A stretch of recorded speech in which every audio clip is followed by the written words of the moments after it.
वोटों हमारे से साथ अध्यात्म के वेता फिल्म अभिनेता आशुतोष राणा जी हैं। उन्होंने वोट कर दिया है। सबसे पहले तो लोगों के लिए एक संदेश, जो नहीं निकले हैं, भले ही गर्मी है, क्योंकि अगर आप अब बात करें तो व्यस्तताओं में आशुतोष जी की भी कमी नहीं रहती, और उस बीच में आप आए हैं, आपने वोट किया है, लोगों के लिए क्या संदेश है?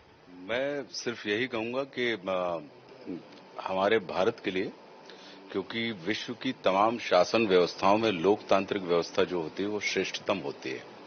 उसका सिर्फ एकमात्र कारण ये है कि हम, अक्सर ये कहा जाता है कि परमात्मा हमारे भाग्य को लिखते हैं, लेकिन लोकतंत्र में एक इतना बड़ा वरदान होता है कि हमें स्वयं ही अपने भाग्य को लिखने की स्वतंत्रता इस व्यवस्था के माध्यम से मिल जाती है।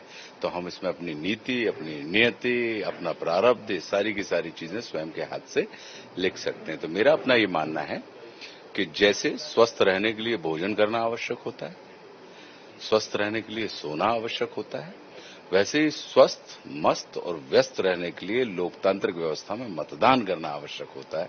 तो आपको निश्चित रूप से, मैं जैसे 1400 किलोमीटर दूर मुंबई से मैं गाडरवारा अपने गृहनगर पहुंचा हूं यहाँ पे मतदान के लिए, तो ये प्राथमिक आवश्यकता होनी चाहिए, और ये 5 वर्ष में एक बार आती है। तो सारी तमाम जो बाधाएं आपके अंदर हैं, तो आप इसको त्यागते हुए, एक तरफ रखते हुए, अपने इस मिले हुए वरदान का सदुपयोग करें। बड़ा आध्यात्मिक रूप से हम हर चीजें आपकी जो भी सुनते हैं, काफी आनंद आता है। लेकिन जैसा आपने कहा भी कि कहीं ना कहीं हम भगवान से मांगते हैं, फिर भगवान देते हैं। एक बार चांस हमको मिलता है कि लोकतंत्र में हम वोट करें और अपने भाग्य को चुने। कई बार लोगों को उम्मीद आशुतोष राणा जी से भी ये होती है कि वो भी थोड़ा पॉलिटिकली एक्टिव हों। देखिए क्या होता है, मेरी रुचि 145 करोड़ों लोगों के बीच में रहने की, और आप मुझे 545 में डालना चाहते हैं। मैं अपना ये मानता हूं कि 545 अगर सदन में हैं, तो बाकी के बचे हुए सड़क पर हैं।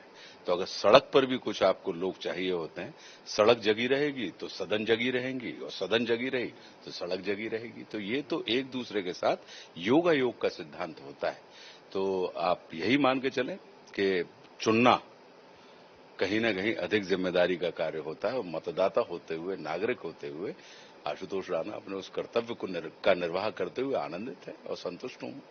और इसको अब आप ये कहें कि नहीं, ये तब आप दखलंदाजी होगी जब आप सदन के अंदर पहुंचे, तो मेरा ये मानना नहीं होता, क्योंकि सदनें जो होती हैं वो सड़क से चलती है, और सड़क जो होती है वो सदन से चलती है।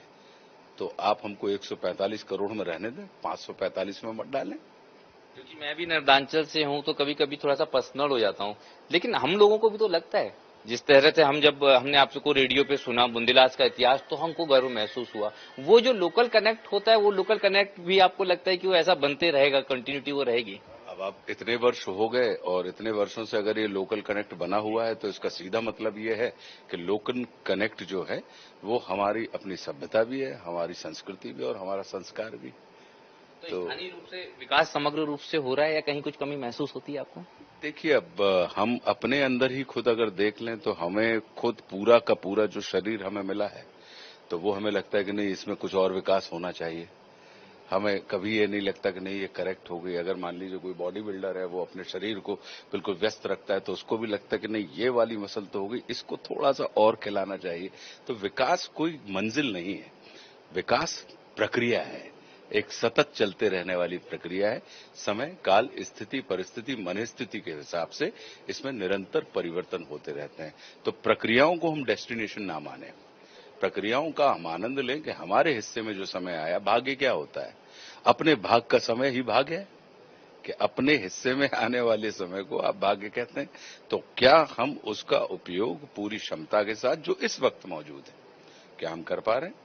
तो मेरा अपना ये मानना है कि अपने हिस्से में आने वाले तमाम कर्तव्यों का निर्वाह हमको अपनी क्षमता के हिसाब से पूरा करना चाहिए। और फिर आप देखेंगे कि जब कर्तव्यों का निर्वाह करते रहेंगे, तो निश्चित रूप से आपकी अधिकारों के प्रति संवेदनाएं और जागरूकता बढ़ती जाएगी, और फिर आप अधिकारों के प्रति भी सजग हो जाएंगे।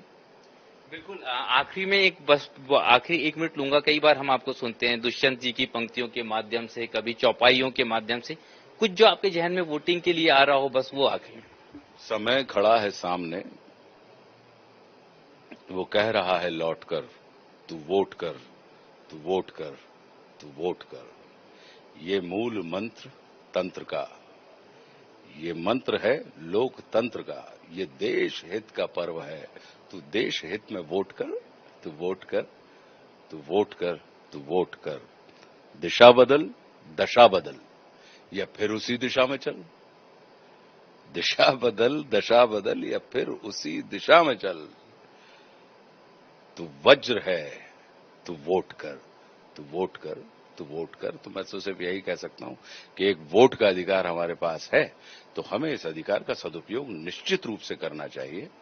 क्योंकि मत जो होता है, हिंदी में इसके दो अर्थ हैं। एक तो होता है वोट और दूसरा होता है ओपिनियन। और लोकतंत्र में वोट और ओपिनियन, इन दोनों को बहुत सजगता और बहुत सतर्कता के साथ किसी मतदाता को व्यक्त करना चाहिए, ऐसा मेरा मानना है। तो बहुत सारा धन्यवाद आपको। और तू वोट कर, ये जो 3 शब्द हैं, इसमें कहीं ना कहीं आपको समझना होगा कि आप कुछ बदलना चाहते हैं या कुछ बेहतर करना चाहते हैं। तो उसके लिए इन 3 शब्दों को आपको अपने अंदर अप्लाई करना पड़ेगा, यानी कि निकलना पड़ेगा वोट करने के लिए। 1400 किलोमीटर दूर से आशुतोष जी अपनी व्यवस्थाओं के बीच में वोट करने आए हैं, तो हम और आप तो कहीं ना कहीं जो उन्होंने अनुशंसा की है, जो उन्होंने अनुग्रह किया, जो पंक्तियों के माध्यम से कहा है, उसको कहीं ना कहीं अप्लाई कर सकते हैं और बाहर निकल सकते हैं। गर्मी तो सिर्फ एक बहाना है, लेकिन अगर आप बाहर निकलते हैं और वोट करते हैं तो आपको पूरा कई सारी गर्मियों को सुधारने का भी मौका मिलेगा, यानी अपनी कठिनाइयों को दूर करने का मौका मिलेगा। कैमरामैन हरि के साथ अनुराग मालवी, INA 24/7 गाडरवारा।